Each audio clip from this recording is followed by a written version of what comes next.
much does the Pope need to tweet from his official account? We know he sent one out, but we don't know how active he will be. Well, I think in terms of anybody using social media, the more you do it, the more you start to engage your consumers, and people who practice faith are consumers as much as anybody else. The more you do it, the more engagement you start to have, the more interest you start to build in your product. Part of the problem that the Catholic Church has right now is that their members are getting older and older, and what they need to do more than anything else is to attract a younger audience, and the best way to do that is through social media, for sure. And Andrew, you make the point that just tweeting, though, is not enough. It has to be a much broader effort. Yeah, I think so. I think one of the things for the church is it can't just be playing catch up or trying to fill spaces that are already filled by other things, but needs to take a creative role in technology, in social media, in the blogosphere, and try to create its own space where it can control its message and really, from the church's point of view, preach the gospel. Now, the Catholic Church does have some official apps, but you've actually developed more than 20 apps of your own, including a conclave app that became popular just in the last couple of weeks as all of this was happening. Tell me about that. Tell me how popular it's been.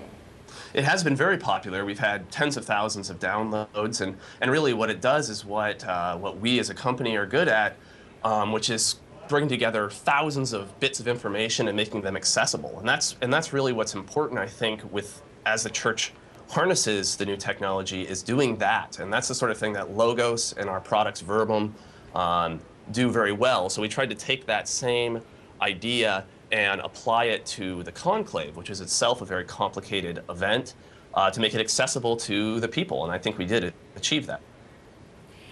Mara, in terms of technology, in terms of social media, we know they're tweeting, we know the Vatican has a website. What does the Catholic Church need to do better?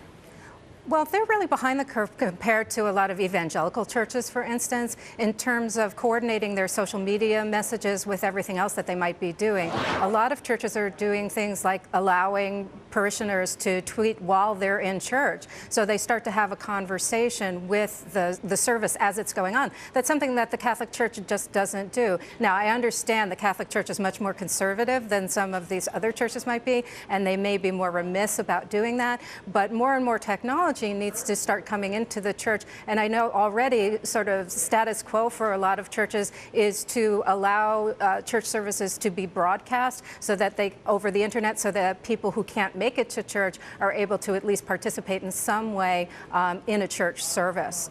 What I was actually surprised, what I wanted to say though, what I was actually surprised though was that a pope was picked so quickly. Here you have the Catholic Church, which hasn't been very good at marketing itself in comparison to a lot of other church organizations, and they have the whole world focused on the Catholic Church and all this media attention in Rome, and they pick a pope in a day, right? They could have expanded this out and had so much more media coverage and attention and so much more interest in the church. I think that was a really missed opportunity from them, from a social media perspective and a traditional media perspective as well.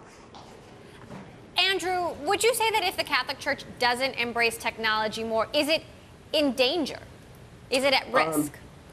Well, sure. I mean, the church has always through its history and has to continue to keep pace with the technology. In fact, through most of history, it's been on the forefront of technology.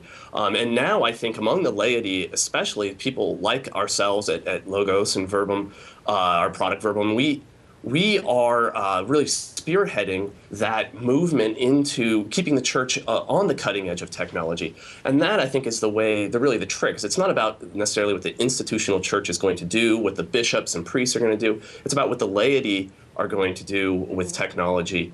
And the lay-run businesses and the laity in general with blogs and Twitter and those sorts of things. And I think that actually we see in the Catholic Church of a great vibrancy there. Even if the hierarchy, the clerical hierarchy, is a little bit slow to adapt and a little behind. I think to focus in just on that institutional side is to miss a lot of the excitement in the Catholic world as far as technology goes.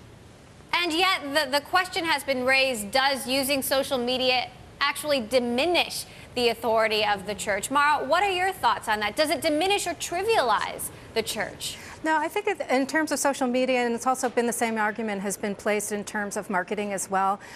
Churches have been really adamant to apply marketing to their faith, but it's something that they really need to do in order to be part of the social conversation. And the same thing is true in terms of social media. If they want to attract a younger audience, if they want to be part of the social conversation, that's happening in the online space as well. If you're talking about younger parishioners, they don't differentiate, as you well know, between the online world and the offline world. It's all one thing to them. And so whether they're practicing faith within the context of a church or they're doing it in their homes through social media, it's all the same thing to them. Digital natives understand that as all one place.